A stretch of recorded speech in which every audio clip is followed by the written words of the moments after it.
It is Tuesday, April 22nd. Remember that date. It's going to be important in a moment. I'm going to talk a little bit more about voodoo economics. Is Trump trying to cause hyperinflation? And on the back of that, we should not be following the US.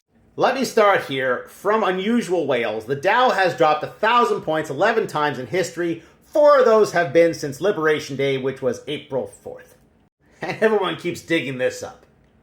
Here's the Dow Jones Industrial. You can see the big drop, the dead cat bounce, and the drop again. And it ain't over. It's going to keep going down. It's not just me. It's not just me saying this. Now, this article is from Fox Business. It's not from Forbes.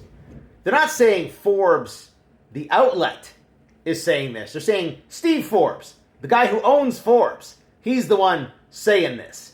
Because on top of the global economic turmoil, the finance world is really concerned about how Mr. Trump is dealing with Jerome Powell, recently calling him a major loser. I will repeat, there are times when I disagree with a month-to-month or meeting-to-meeting decision with Jerome Powell, but, let's face it, the guy has done a decent job overall. He achieved that soft landing when no one, including myself, thought he would do that. So, man, the proof is in the pudding. Guy knows what he's doing. Trump said on Friday, Powell's termination cannot come fast enough. In the 1970s, there was the Nixon shock. Nixon devalued the dollar to help pay down a whole bunch of debt. We're still dealing with the ramifications of that. And I think Trump wants to do more of the same.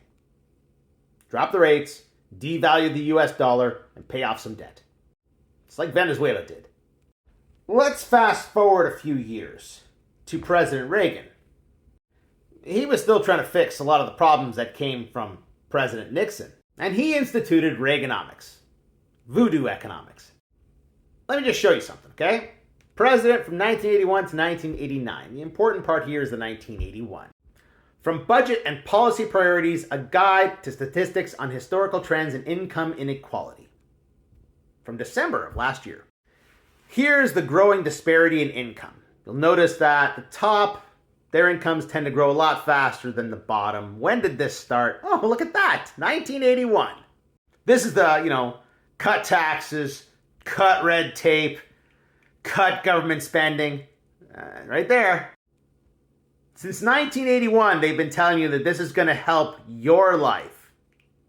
Yeah, not unless you're rich. This chart starts in the 1980s. I wonder why.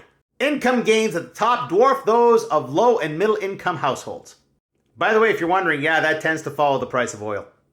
As oil goes up, those incomes go up. As oil goes down, the incomes, they slow down. They still go up, but they slow down. And this one, income concentration at the top has risen sharply since the 1970s. Right there. The Nixon shock. What this is saying is that income disparity was slowing down since the 1920s until the Nixon shock. And then the disparity started to increase again. So be very cautious of the politicians that push more of this, more deregulation, even lower taxes for the wealthy, more open markets. It fails to work for 95% of people. It has failed to work for you for the last 40 years. It's not going to start working now. All right. Should we follow the dollar down the shitter? I think you know my opinion by the way I phrased that. Yeah, going back to the beginning of this video, I think the United States is going to go for hyperinflation. Should we follow the dollar down the shitter? Absolutely not. There was a time when Canada wanted to have a dollar that was on par with the United States. And we did. That's the great financial collapse right there. But you can see the dollar recovered very rapidly. Why? Well, the US slashed their rates to 1/4 point, and then Canada adjusted their rates back up to 1%. Kept that dollar high for a long time. And then right about there, June of 2013, the dollar started to drop off. Something changed. Yeah, you know it was coming. Because it's true. Mark Carney left the Bank of Canada in 2013, in June of 2013. Stephen Poloz took over. He had a different opinion on what we should do with the dollar. He thought a weaker dollar was better for the economy, and he began to devalue the Canadian dollar.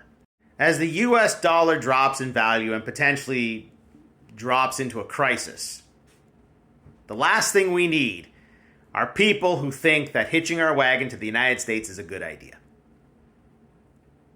They're going to pull us down with them.